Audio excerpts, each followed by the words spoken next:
afternoon. This is Sunday, the 6th of November, believe it or not, another month and a half by God's grace till Christmas.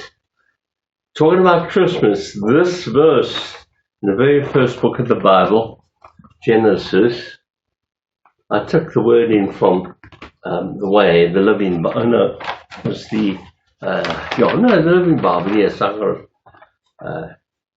it. So it goes like this.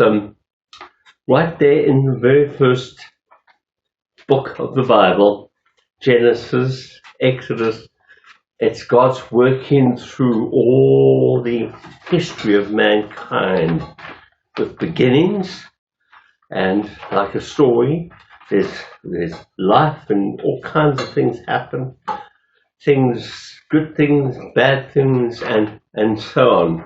However, the history of the Jewish people is enraptured, but not only for the Jewish people, because there was a promise in which Isaiah picked up later, but in Genesis chapter 3, there's the issue of Adam and Eve sinning. They ate the fruit. Now let me just find, I need to come prepared, some fruit.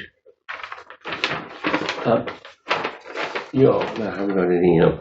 Right, okay, they ate this fruit, and God has said, the day you eat of that fruit, you will surely die. However, Satan comes up and he says, oh, you won't die? Does God really want to say that?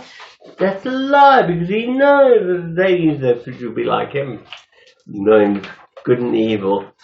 So, and the fruit looked really good, and Eve ate it, and she gave some to her husband. The moment they had done that, they recognized that they were naked, and so they covered themselves with fig leaves on their private parts, down below the hips, the Living Bible says. Folks, this was a terrible, terrible thing. However, even though there was the judgment, they were thrown out of the Garden of Eden, there was the promise of a Messiah. There's a promise that seed of the woman which bruised the serpent's head. That's an incredibly funny and amusing picture. You can see the devil at the bottom doesn't look too good. He's a serpent. And just think about Jesus when he was on earth 2,000 odd years ago.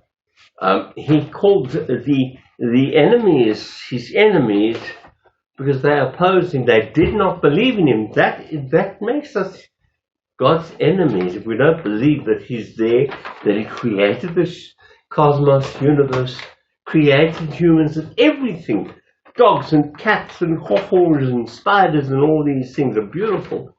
Even the serpents are beautiful. However, the serpent becomes now a symbol of wickedness, and God said the seed of the woman will bruise the serpent's head. Now we know that the woman, the mankind, is propagated with the seed of the man. So that would be a strange prophecy. Seed of a woman would bruise the serpent's head, because in this chapter 3, Genesis chapter 3, I would encourage you to go and read it and read up in numerous versions. Get a good picture of it from BibleGateway.com. That's the easiest place to go and to quickly have a look. I got 100 odd translations, maybe 150.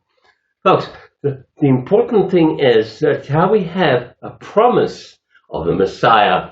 Isaiah picks it up and he says that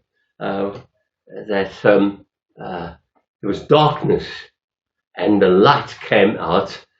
Of the Gentiles, darkness covered the earth, and I'll pick that up sometime, but it's not in my notes tonight. Folks, he came back, he came to first Advent, and he lived Christmas,